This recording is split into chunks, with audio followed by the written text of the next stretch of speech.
शीतल और अभिमन्यु की शादी को 5 साल हो चुके थे, लेकिन अभी तक उनका कोई बच्चा नहीं हुआ था। इसकी वजह से शीतल और अभिमन्यु परेशान रहते थे, लेकिन उन दोनों से ज्यादा परेशान थी शीतल की सास, यानी अभिमन्यु की माँ जानकी देवी। जानकी देवी चाहती थी कि जल्दी से जल्दी उनकी गोद में पोता या पोती आ जाए, और इसीलिए वो अपनी बहू शीतल को लेकर एक दिन हॉस्पिटल पहुंची। डॉक्टर मैडम, जरा ठीक से चेक करके बताइए ना। कई बड़े बड़े डॉक्टर को दिखाया है, लेकिन मेरी बहू माँ ही नहीं बन पाती। मैंने शीतल को बहुत अच्छे से चेकअप किया है। देखिए, बात यह है कि शीतल के अंदर माँ बनने की कैपेसिटी नहीं है। ये आप क्या कह रही हैं डॉक्टर साहब? कोई तो इलाज होगा ना, कोई दवाई दे दीजिए।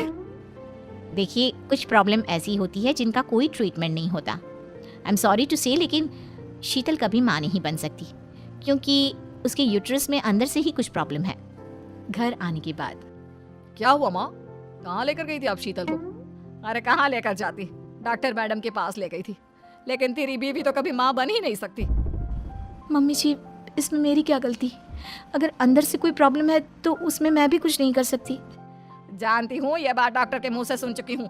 अब दोबारा मेरे सामने इस बात का गाना मत गा। अरे माँ, परेशान होने की जरूरत नहीं है, हम सोचते हैं ना कुछ।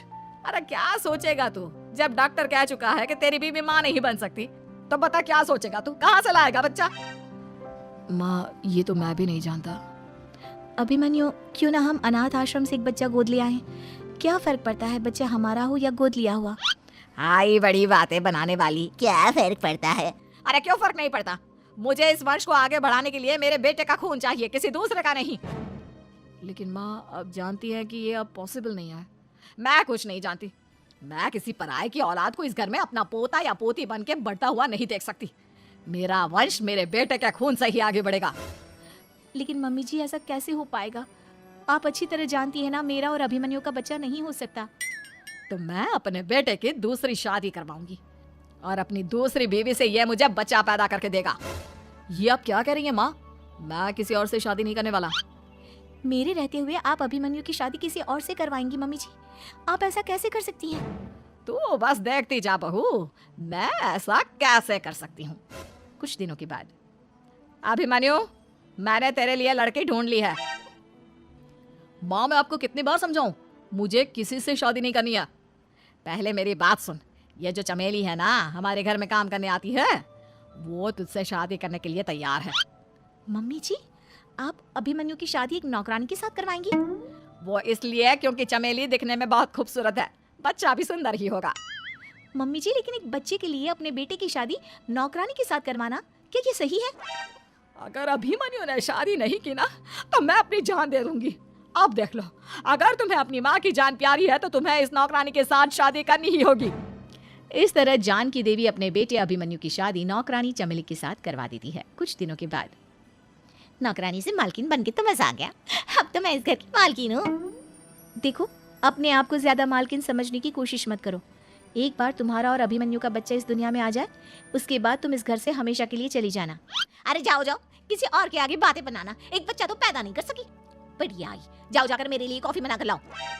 नौकरानी मैं हूँ या तुम? मम्मी जी, देखिए ना शीतल मुझसे किस तरह से बात कर रही है। शीतल, तुम्हें पता है ना चमेली प्रेग्नेंट है, मेरे बेटे के बच्चे की माँ बनने वाली है। वो जैसा कहती है वैसा करो। लेकिन मम्मी जी, वो मुझे नौकरों की तरह ट्रीट कर रही है। अरे तो करेगी ना, वैसे भी बहू तुम हो किस काम की? एक बच्चा तो पैदा नहीं कर सकती। जाओ अब घर के सारे काम करो और चमेली को आराम करने दो। थैंक यू मम्मी जी, भगवान आपका भला करे। आप नहीं होती तो मैं नौकरानी से महारानी कैसे बनती? देखो, तुम्हें जो चाहिए सब मिलेगा। खूब खाओ पियो, मजे की जिंदगी जियो, लेकिन बस मुझे एक बच्चा पैदा करके दे दो। कुछ दिनों के बाद, मम्मी, बच्चे के लिए आपने मेरी शादी चमेली के साथ करवा तो दी, लेकिन दिन और रात का चैन मिट गया है। सारा दिन शीतल और चमेली की बहस चलती रहती है। अब शीतल को इस घर में रखने से क्या होगा? मैं तो कहती हूँ उसे घर से निकाल दो, है भी किस काम की। मैं ऐसा नहीं कर सकता माँ, वो मेरी पत्नी है, उससे बहुत प्यार करता हूँ मैं। तुम्हारी पत्नी चमेली है, चमेली, उससे प्यार करो। अरे तुम्हारे बच्चे को जन्म देने वाली है वो। अभिमन्यु, मैं खुद ही इस घर से चली जाती हूँ। वैसे भी अपने ही घर में नौकरों की तरह रहकर परेशान हो चुकी हूँ। घर की नौकरानी मेरे ऊपर हुक्म चलाती है, वो तुम्हारी पत्नी बन चुकी है। अब मेरा इस घर में क्या काम? अभिमन्यु के बार बार रोकने पर भी शीतल उस घर से चली जाती है। कुछ दिनों के बाद चमेली एक बच्चे को जन्म देती है। भगवान ने मेरी सुन ली। मेरे बेटे का घर भर गया, उसका अपना बच्चा इस दुनिया में आ गया।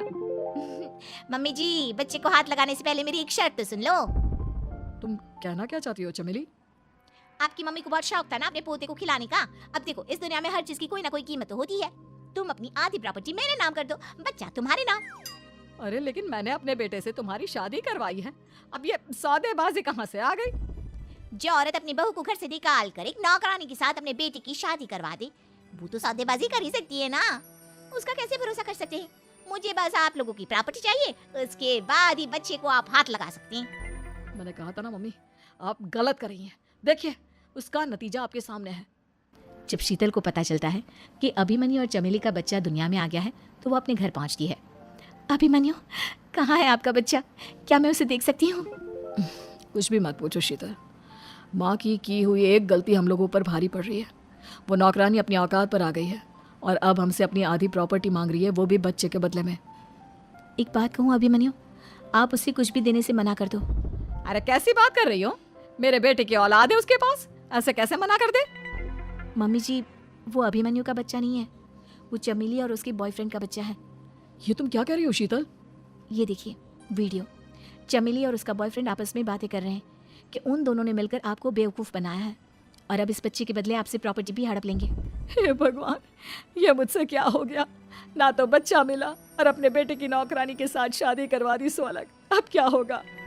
मुझे माफ कर दो शीतल, मेरी वजह से तुम्हें बहुत तकलीफ हुई है। अभिमन्यु, मैंने कहा ना, उस नौकरानी को उसके बच्चे सहित इस घर से बाहर निकाल दो। लगता है मेरे अभिमन्यु का बाप बनने का सपना अधूरा ही रह जाएगा। अभिमन्यु, अपनी मम्मी से कहो कि परेशान ना हो।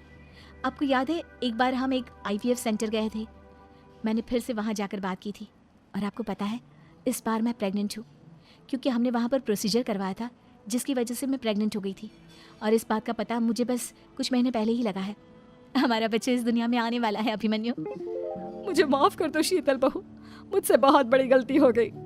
कोई बात नहीं माँ, लेकिन अब हमें उस धोखेबाज नौकरानी